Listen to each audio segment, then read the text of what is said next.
presenters in the second session, and I have the honor to welcome here and invite to give the floor to Mr. Simmons with his presentation about the American dream. Hope we will all enjoy it as much as David enjoys it.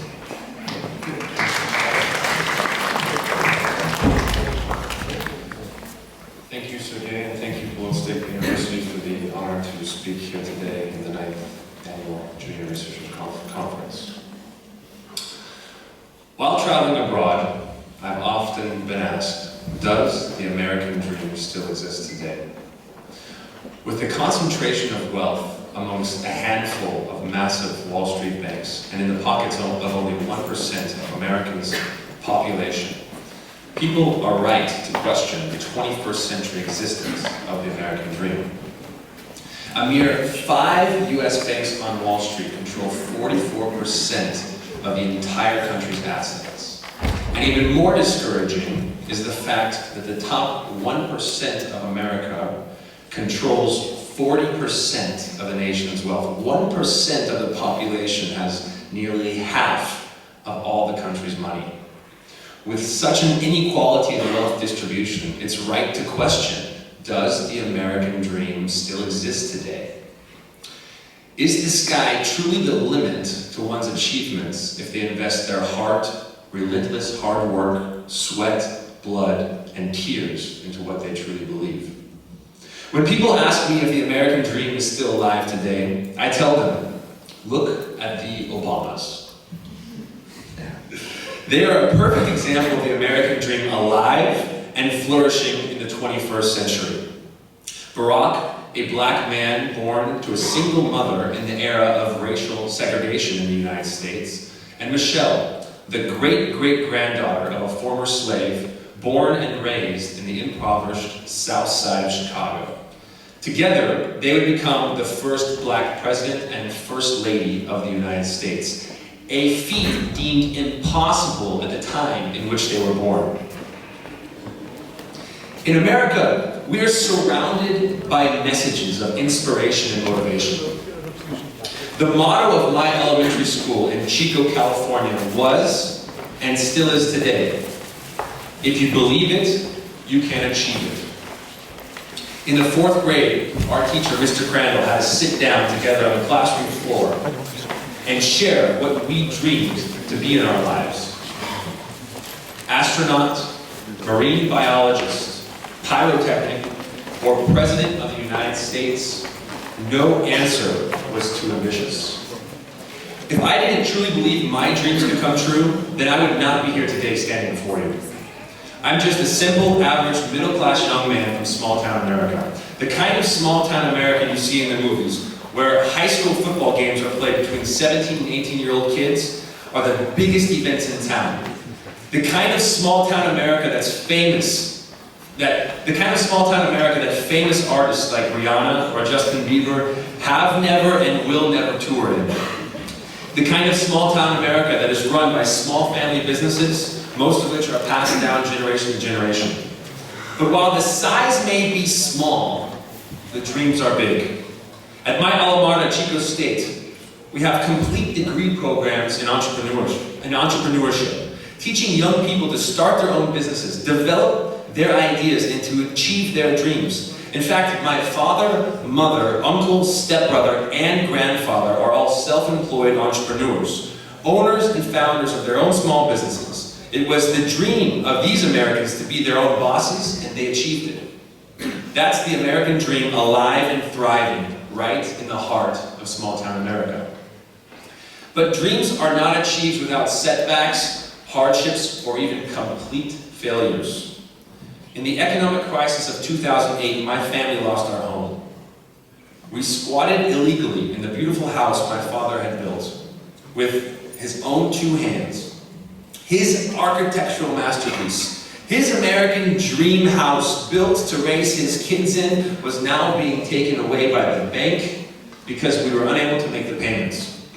My father owned a construction company, and when people don't have money, they don't build houses. For 9 months, the work phone did not ring once in 2008. My father was out of work work, we were out of money, we had lost our home, and here was 18-year-old me, David Simmons, with the dream of one day to travel the world. One could easily say this dream of mine in 2008 was unrealistic and unachievable. But so is the dream of the Obamas to become the first black president and first lady of the United States in the time in which they were born. Dreams are called dreams because they aren't easily achievable. They aren't something you can hope will come around next week. Dreams are dreams because they give us a burning fire, passion to strive for, and a reason to be the best we can be. Every person has the right to have their own American dream. And what's one person's American dream may not be another's. Just like religion, there's no one universal blanket answer, and that's okay. Embracing these differences is what makes the American dream American. America, after all, is the melting pot of the world, a place where all races, religions, and nationalities come together, live together, work together, and dream together. It's American companies like Apple, Tesla Motors, Salesforce, and Amazon.com that achieve greatness and success through diversity. When we embrace our differences and accept others as equals, we all win. And we all take one step closer to achieving our American dreams. Like I said, my American dream was to travel the world, explore foreign cultures, and learn foreign languages. If the American dream were dead, there wouldn't be an American, two Americans, in Polotsk to give these speeches to you today. That 18-year-old David Simmons living in his family's foreclosed home, waiting for the bank to collect their new asset and kick us out of our house at any moment, never forgot the words of inspiration from Neil Dow Elementary School, spoken to him every day of his childhood. If you believe it, you can achieve it. I devised a plan, set my goals, and began taking the steps towards achieving my American dream to travel the world. It was by no means easy. There were several setbacks, and a bit of luck was involved as well. But after more than 5 years of hard work, I was able to depart from my World is One media project and set off around the world in the start of 2015. I have since circled the earth twice and visited more than 70 countries. This was my American dream, and I'm living it right this very moment. So to answer the big question, is the American dream still alive? You're damn right bet it is. And the proof is right before your eyes. From the Obamas to the small-town American neighbor next door, the American dream is around us each and every day. Thank you.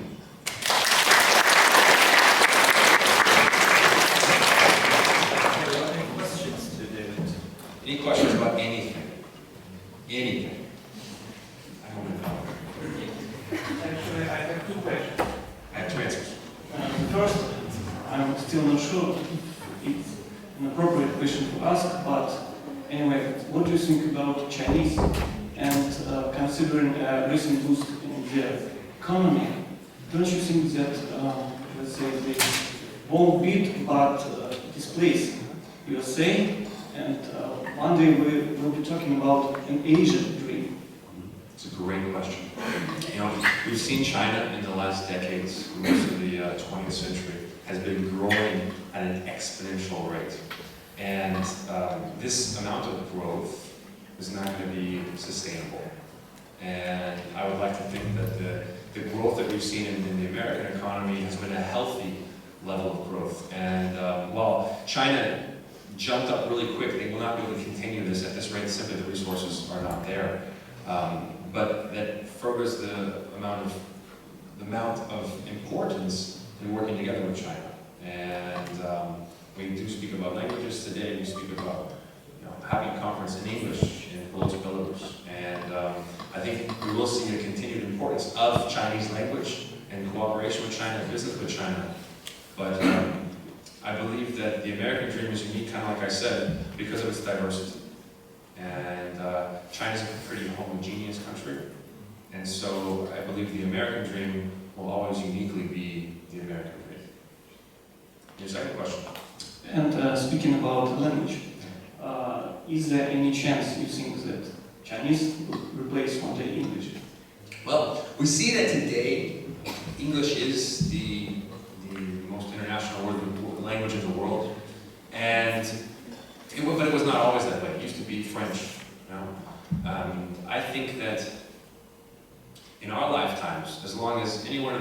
lives, that English will continue to be the most international language in the world. Chinese, could it one day, especially with the amount of their population, could it one day be the world language? Maybe, maybe. But I don't think that at that point any of us will see. I think as long as we live, English will be the most important foreign language around the world. Okay, thank you. Thank you very much. Great questions. Yes, Alan. You traveled all around the world, and my question is, do you have another dream, another American dream? Yeah, that's a great question. And those of you who have had me as a lecturer, either in class or in my open weekly sessions, you might have seen my philosophy with the glasses of passion. Yes? And how we have different glasses of passion in our life, and we should fill those up with all the decisions we make in our life. And for my 20s, my American dream was to travel the world, yes. But the only thing in life that is certain is change. And so yes, I do believe that as I enter into the later stages of my life, that dreams will change and will be more career or family oriented. Thank you. Very impressive presentation, especially when you mingled and mixed language and joined the personal experience with the great ideas. Thank you very much. Thank you, and I'd just like to say thank you also to everyone who's here. I only have a few more weeks in Polotsk, and it's been a true honor being a lecturer here at your university, and I've really enjoyed my interactions and collaborations with each and every one of you. Thank you very much.